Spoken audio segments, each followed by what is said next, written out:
Alexander wasn't there during dinner, but we had fun with the five of us anyway. Andy was incredibly happy and a little hyper, and he seemed really peaceful at the same too, as if his mind had been completely set at ease. I guessed that had something to do with what he'd talked about with Alexander. All Andy had wanted to tell me was that Alexander was very nice, and that he was really happy we were living here now. I suppose I had to ask Alexander what he'd told the boy. After dinner, I'd taken Andy to bed and read him story after story, curled up together on that huge castle bed of his. He was asleep around 8 though, and he appeared to be in a deep sleep too, softly snoring. Feeling a little anxious for Alexander to come home, I went back downstairs after that and joined Bob and Dennis in the living. Already I was starting to feel a little tense again, that imaginary rope stretching out between me and Alexander. If I was feeling it then, so was he. Of course, so I really hoped he wouldn't stay away for much longer. Nobody seemed to even know where he'd gone, but I didn't want to sound too clingy or needy by asking. To my great surprise, Bob and Dennis were avidly watching some kind of vampire show on TV. I'd never heard of it, but they were laughing at all the wrong places because it was so far from the truth, something even I could recognize now. I just sat down to watch as well when Sarah popped up behind me and leaned over the back of the couch with a frown on her face. You know, there's one thing I never understood. If humans think we're cold-blooded, then how the hell would a vamp get an erection? She asked. Her head tilted sideways and a frown on her forehead as if she was really wondering about the answer. Dennis looked at his mate with one eyebrow raised. You think about the weirdest things, sweetie? But Bob was frowning as he contemplated the answer. Good question. If they're cold-blooded, maybe they work the same way as other cold-blooded creatures. Like reptiles? No way, Bob, I don't see those vamps sitting around in the sun for hours just to warm up. I exclaimed, shaking my head at the absurdity of the conversation. Who talks about fake vampires and the way they get an erection with real vampires? Well, they're nearly indestructible anyway. Nothing is going to stop them, it seems, offered Dennis. But I shook my head as I realized Sarah's dilemma. No, because you need your heart to pump blood into the organ, and without a heartbeat, how's that going to happen? You raise a fair point, my dear. Bob nodded. Shall I know? Sarah said suddenly, looking really smug, as if she'd thought of something great. They must work the same way as sea creatures. And how exactly is that if you're so smart? Dennis asked, frowning a little, as if he was expecting something really silly to come out of her mouth next. Sea creatures get erections from krill and saline water. Fact. Those vamps carry around jars of krill and salt water. There was a short silence in the room as we all stared at her, and then Bob burst out in laughter, followed shortly by Sarah and Dennis as well. I was grinning too. Best answer so far? After that enlightening conversation, Dennis excused himself and disappeared to call his grandmother, the crone, and discuss some plans with her on Alex's behalf. Sarah went off to her own room to dance because she felt like it, which left me alone with Bob, who'd now turned off the vampire show he'd been watching and started some game on the Wii.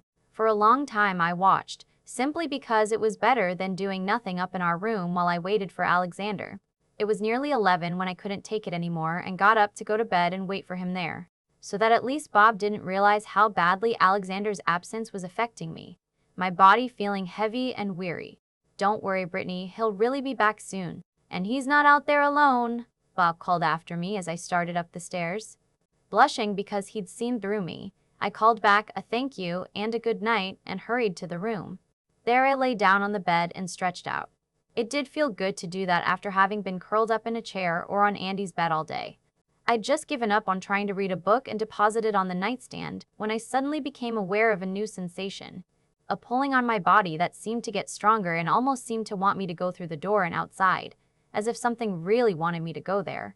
A short moment later, the bedroom door opened, and Alexander stepped into the room and shrugged out off his shirt almost immediately. It was soaked and his hair was dripping water, but I somehow managed to look the other way. Without really saying anything, Alexander sat down on the edge of the bed beside me, his back turned toward me as he took off his shoes and socks. Unable to resist any longer, I ran my fingers over the flawless skin on his back. Marveling at how soft and smooth it felt, stretched over taut muscles, hard as rock, he shivered, and as soon as his shoes dropped to the floor, he turned around and pinned me to the bed. You've been driving me insane all day, agramo kroi. His eyes were very dark and his pupils diluted as he stared at my lips hungrily. Still, I could sense a weight on his shoulders, a worry that hadn't been there before. "I have been driving you insane," I said while I pushed against his shoulder as if trying to get him away from me. Even so, I was reveling at his touch, the tension I'd noticed earlier already leaving my body. If only a little. "Oh yes, why the hell were you reading that book anyway?" he said huskily, not moving an inch even though I was pushing as hard as I could. After his question, he attached his lips to his favorite part of my neck and started kissing and nibbling. Suppressing a moan, I said, "Sarah said I had to read it. I had no clue what it was about." My cheeks flamed red again as I remembered the book and certain scenes. There had been plenty of things in it that I'd like to try out, if ever I'd find the guts for it. "Psh, she's always meddling in things that don't need meddling. I'll teach you all you need to know." "Oh, run." His eyes burned so dark they were nearly black as he gazed up at me. My expression seemed to reassure him, and then suddenly he climbed on top me completely and lifted my top in his hands. "I hope you're not attached to this," he murmured before a tearing sound echoed through the room. My eyes widened in shock as I realized what he'd just done. Cool air whispered across my chest where my shirt lay in ruins. He'd just torn my shirt apart as if it was nothing. Before I could complain about it, he attacked my lips with his in a toe-curling kiss, his tongue sweeping out to touch the seam of my lips, begging entrance. His hands stroking across the skin he'd just exposed, boldly claiming possession of my breasts. Ribbons of pleasure shot through me, and I realized that I very much loved this possessive, dominant side of him. The hot feminine side of me could definitely appreciate the power and aggression. Still, I wasn't going to let him get away with it that easily. This was a two-way relationship, and I sure as hell wasn't going to surrender to him. Pushing him would never work. I'd already tried that anyway, so instead I wrapped my arms around his neck and pulled him closer. Distracting him by raking my fingernails across his back, I slipped my other hand into his silky hair until I had hold of a good bit of it. Once I had hold of it, I yanked his head back hard, smiling when he moaned in surprise. Taking advantage of the moment, I sat up with him and pushed him over so that I could climb on top of him instead. I wasn't shocked when I straddled his hips to feel his erection pressing against me this time, and instead tightened my hold on his hair, using my free hand to trace the musculature of his chest. It was satisfying to see the goosebumps break out across his skin. I like this side of you, Britt," Alexander said as he raised his hips to press himself against the juncture between my legs, eliciting a moan from me. His big hands tore the rest of my shirt from my body and then easily unclasped my bra. I couldn't believe how much I wanted him and how much I let him do to me and my body. I'd never had a boyfriend before, never even kissed another, unless of course you counted that asshole Fort. Suddenly, I felt unsure again and I let go off his hair, sitting back a little to look at his face. Blushing again as I realized how forward I'd just been. Alexander stared up at me, suddenly looking concerned as he asked, "Everything all right, Aguahumoqua?"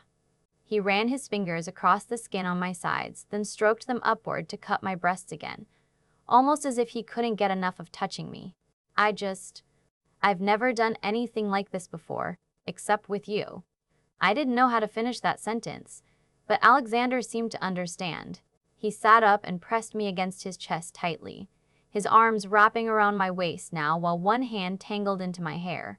"There's no need to worry. You're amazing. You make my head spin," he murmured in my ear softly. "Would you rather just go to sleep now?" he offered then, even though I could tell that he'd much rather wanted to continue what we'd been doing. After all, apparently I'd been driving him insane all day. "Or?" I heard myself ask. He chuckled before replying huskily, "Or you let me bring you pleasure," his hand slipping down to tug teasingly on my shorts, implying that he'd like to take them off. I shivered. "I'm not ready for sex, Alexander." He didn't hesitate as he replied, "That wasn't what I was offering Brittany." His breath fell teasingly across my throat as he buried his face in my neck, pressing soft kisses against the skin there. He paused above my pulse, grazing his fangs over the spot gently. A thought suddenly crossed my mind. "Do you want to drink my blood?" Alexander immediately pulled away so he could look at my eyes. "Never, Britt. I'd never do that to you. So, why not?" I wondered. "You're my lover, not my food," he said easily. Then he claimed my lips to signal the end of that discussion. "So, did you decide? Is it going to be sleep or..." I kissed him back fiercely. There is a propelling assistics of winbos me. I way of arm, my nonus. I wistus propped around me tightly. I was nearly dozing off when I remembered. I wanted to ask him something. My body felt so heavy and content that I groaned when I moved so I could look at his face. Alexander chuckled, looking very satisfied with himself. I was completely amazed that he blatantly refused to let me touch him so he could come as well. Even though he'd brought me to orgasm 3 times with just his fingers, I shook my head and tried to get my thoughts out of the gutter. What was it I wanted to ask him again? Oh, right, about why Andy was so peaceful suddenly. Alexander, what did you talk to Hay about? I asked softly as I lifted my leg to entwine it with his. His free hand came up to stroke my hair and push the strands that had fallen across my face behind my ear. Just, men stuff, he said slowly and very purposely vague. No, I don't know. I'm not a man, remember? I retorted. Another chuckle shook his chest before he said huskily, I'm well aware of that, a gramokroy. Silence settled over us again and I didn't push my question. It was obvious he didn't want to talk about it. Maybe it was something Andy didn't want to share with me. After a while, Alexander asked, Britt, you know, don't you? Know what? I asked, my breath hitching in my throat. Was he talking about the demon heritage? Had Andy told him? Was that what they talked about? His hold on me tightened a little, pressing me into him as if he was afraid I'd disappear. It's why you asked me about demons this morning, isn't it? Because you remembered in your dream? His voice was quiet, calm, and held no accusation whatsoever, but still my stomach clenched painfully. This is where he's going to reject both me and Hay, because he'd found out we were part demon. I nodded slowly. Yeah, I remembered this morning. No wonder you shut down like that, Alexander said, sympathy filling his voice now. I tried to trace him today. That's why I was out in the rain, talking to my sources. But nobody seems to know anything about him. Trace him? Who? My real birth father? The demon that had raped my mother twice? Oh, I wondered why he even wanted to do that. To check if he was a bad demon? Or was it to find out more information for me? Or was it to make sure that he was able to fight the demon that was our father if necessary? Did Andy tell you? I asked. Alexander was quiet for a moment before he said, Andy told me his father visited him every night. He was scared he'd visit again and relieved that it had not happened last night. I asked him why he was scared about that now that he didn't live with the man anymore. He paused to take a deep but unnecessary breath. He said, No, my real father. Poor kid must have been terrified about sleeping alone. He's a very brave boy. It was quiet again and I nodded slowly, rubbing my cheek against his chest. I know, he always wanted to sleep in my room. Stephanie didn't always allow it though. Alexander suddenly shifted his arms and pulled me across his chest. Britt, were you scared to tell me? Did you honestly think I'd reject you if I knew? He gazed at me with his stormy eyes and the look was so sincere that I felt myself relax. A blush rose to my cheeks as I mumbled, Maybe a little. I don't know. You can tell me anything. I love you. That's never going to change, he reassured me, rubbing his large hands across my back. I love you too, Alexander. I guess I was just scared I'd lose you, I admitted. Let's sleep. Tomorrow we have a long day of school again, Alexander replied, his arms circling around me tightly, pressing me as close to him as possible. His chest vibrating pleasantly as he softly started humming his lullaby. I was nearly asleep when a last question came to my mind. I still don't understand why Hay isn't scared anymore. What did you say? Alexander interrupted his humming to reply, I guess knowing that he lives with monsters makes him feel safe. Humans can't keep a demon out, but certainly other monsters can? I couldn't argue with that reasoning. It seemed plausible after all. I knew Alexander could keep away a demon. There was no way anyone could be more powerful than him, not after the little I'd seen. Jop says. I woke with tacting awade, and a tell pine. I was so nervous that I seriously contemplated staying in bed for the day. Alexander was already up and moving about in the darkness of the room. A moment later, I heard him open the door to the bathroom, and shortly after the sounds of the shower.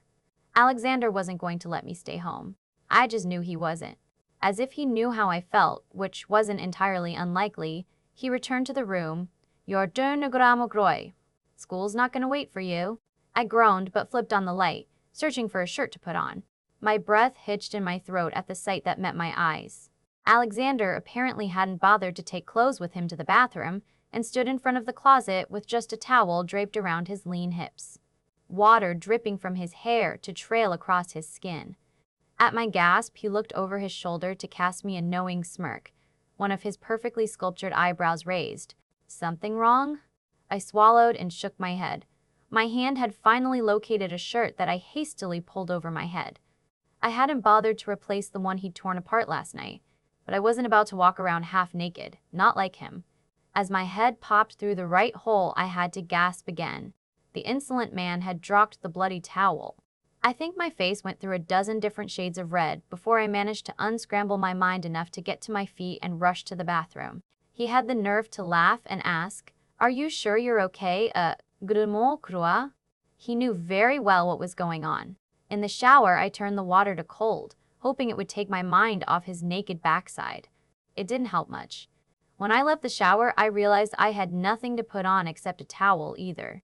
But as I opened the door, I saw that I had nothing to worry about. The room was already empty. When I was done dressing and had packed my bag for school, I hurried downstairs as well, pausing at Andy's room to peek inside and see if he was already up or if I needed to help him. The room was empty and his school bag was gone too, so someone had obviously already taken care of him. I found everyone in the kitchen around the large kitchen table, and with everyone, I really did mean everyone. Even Dennis was there, staring moodily at a cup of coffee as if he resented the very idea of getting up. Andy was sitting next to Alexander on a big cushion, so he appeared to be taller than he was, munching away on some kind of multicolored cereal without milk. I frowned at that, but at my look, Andy exclaimed, "Alex said it was okay." I turned to frown at him, but the image of him naked, even though I only saw him from behind, flashed through my head again. He turned his stormy eyes on me with a mischievous twinkle, as if he knew exactly what I was thinking. "Why don't you sit down, Gray McCoy?" he offered, pulling out the empty chair on his other side with a wicked grin. Everyone but Andy looked at me with knowing looks.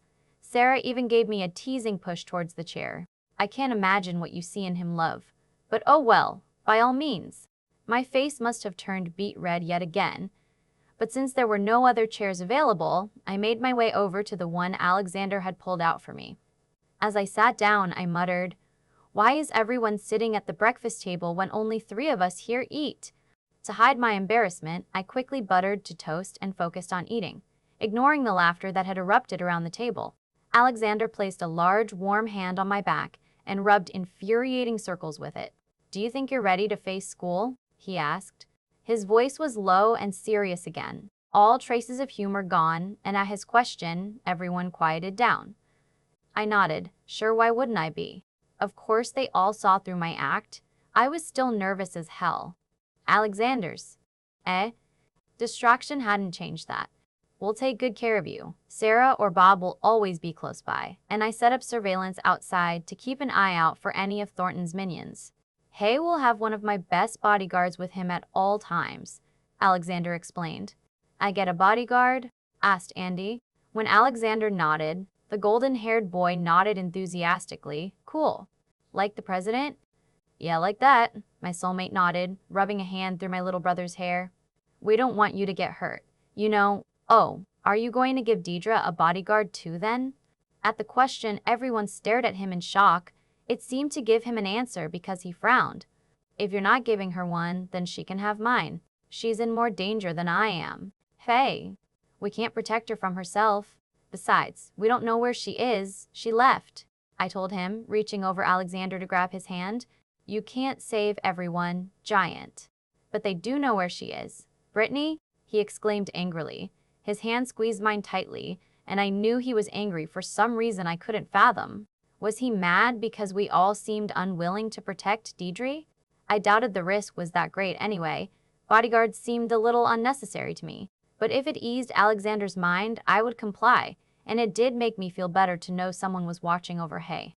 As I looked around the table, I could tell by everyone's faces that it was true what Andy had said. They knew exactly where Dedra was, but they didn't want to protect her. Bob's face had hardened in such a way that he appeared to be crushing his teeth. Oh right, you do know, so you're just going to let her die, are you? I frowned at them and then glared at Alexander, whose face had become completely devoid of emotion, a cold look on his face that I didn't care much for. Crossing my arms in front of my chest, I looked at Sarah. Please tell me you disagree with them. That woman needs help whether we like her or not, Hayes right. Sarah nodded. I know, Brittany. I've tried to convince them, but they won't have it. She looked apologetically at Andy. Come on, kid. Let's get your shoes and get ready for school, okay? Your sister will take care of it.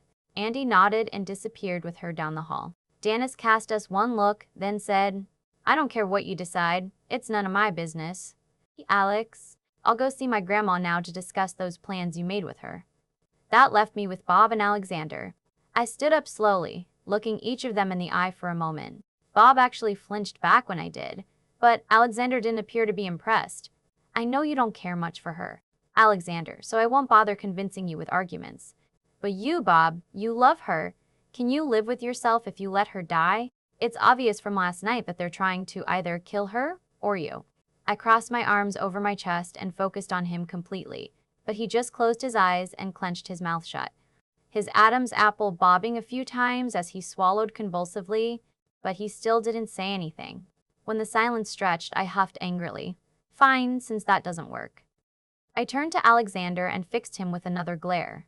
Until you change your mind about protecting Dedra, you're not touching me, I'll just bunk with Sarah. Got it? Then I turned and stalked out of the kitchen, ignoring the indignant gasp coming from Alexander as I joined Sarah and my brother in the hall. Sarah was staring me with a very impressed look on her face. Well, if that doesn't work, then I don't know what will. All I was thinking, however, was, why the hell did I insist so much that Dedra had to be protected? Last night, I had taken an instant dislike to her, but now, if Hay thought it was so important, it had to be.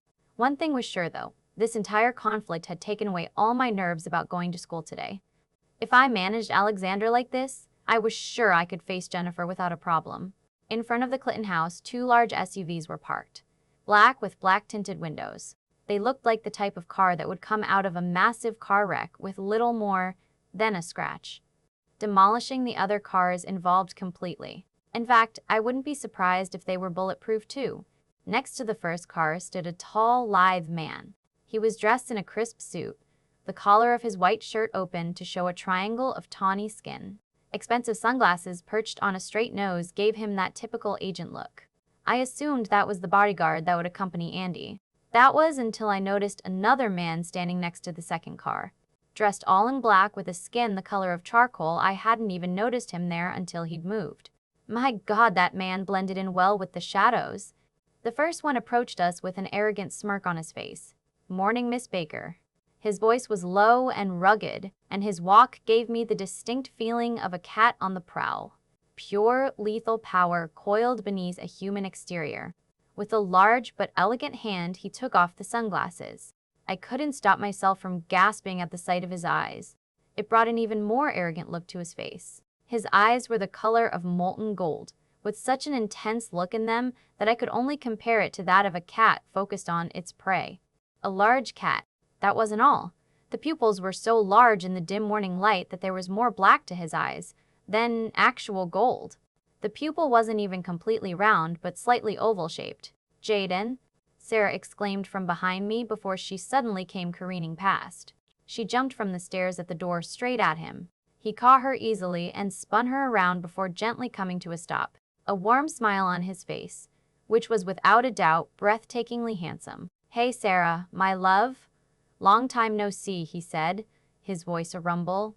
He had yet to let go off her or even put her down. It seemed to be effortless for him to hold her like that, as if she waited nothing at all.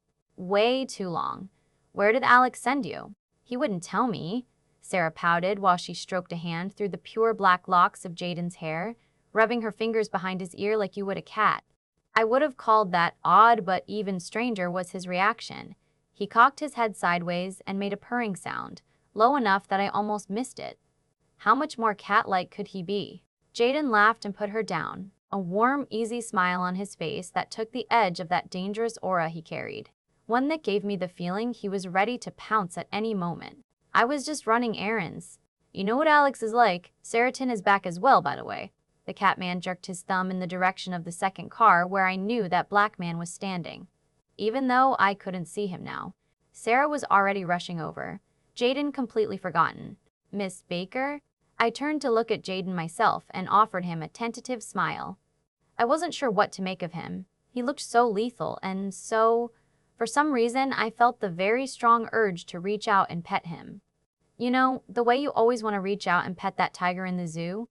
You know he'd bite your hand off if you tried, but still you have that urge. If you get into the car, I'm sure Sarah and Bob will join you shortly, he said politely. It didn't suit him. This man was completely untamed and wild, something his suit and sunglasses tried to hide, unsuccessfully. I slowly made my way over to the car and then dared to ask him, "You're the one taking care of surveillance at Westtown High. Does that mean Sarahton will be taking care of my little brother?" I stumbled over the unfamiliar name but was relieved to see Jaden nod. "Yes, don't worry, Miss Baker. He'll be in good hands, the best in fact." I wanted to turn and go over to the black man so I could meet him and assure myself that Andy would in fact be going with someone that I'd trust. But just as I moved to do that, Alexander appeared, holding Andy's hand and followed by a very angry-looking Bob. Alexander swung Hay up onto his hip, as if he'd done it a million times before, and then stalked right past me and Jaden. He nodded in the Catman's direction, acknowledging his presence, but that was all. At the second car, he stopped and said, "Sarahton." The black man stepped forward out of the dark shadows beside the car, and finally, I was able to see what he looked like. He was tall, almost as tall as Alexander, and that said a lot. His dark skin was so beautiful that I had no words to describe the exact shade of it. His eyes were so dark themselves that they appeared black. The only thing that marred his beauty was a long, jagged scar that ran across the line of his jaw.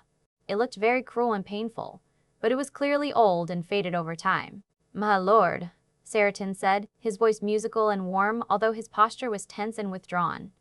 I noticed that although Sarah had rushed to meet him, she hadn't actually touched him. "Meet Andy. I entrust you with his safety," was all Alexander said before putting Andy down next to him and reaching into his pocket. From this distance, I couldn't see what he withdrew from it, but whatever it was, he handed it over to the dark man with a nod. It was impossible to read the expression on Sarahton's face, but he clenched his fist over his heart and then touched his forehead with his knuckles in a strange kind of salute. "You can rely on me, my lord." Without further ado, he opened the passenger's door to the SUV and gestured for Andy to get into it. I saw a surprised look on my brother's face, which was replaced with determination. He shrugged his shoulders and then reached up to climb into the beast. Alexander stopped him, though. Bending down to his level, he whispered something in my little brother's ears. Then a look of concentration appeared on my soulmate's face as he stared deeply into Andy's eyes. The boy nodded and then smiled warmly, patting Alexander on his cheek. After that, Alexander picked him up and set him down in the seat. He strapped him in the seatbelt and then pressed a kiss to the boy's forehead. "Take care. You better call me if anything happens." Andy waved at me as the SUV pulled away and drove off, and I couldn't help but feel a little worried. Everyone seemed to think that Sarahton was the best man on the job, but he seemed so cold and distant that I couldn't imagine him to be very good with children. Alexander strode back over to me, and I felt my heartbeat speed up at the sight of him. I had thought Jaden's walk predatory and lethal, but it paled in comparison to him. He was all danger and male. His stormy eyes flashed angrily as he met mine, but I couldn't help but find it incredibly sexy the way his chocolate brown hair hung messily across his forehead. His jaw set and a frown in place, he reached me. For a painful minute, we just stared at each other. He was only a foot away from me, but the air between us was ripe with tension.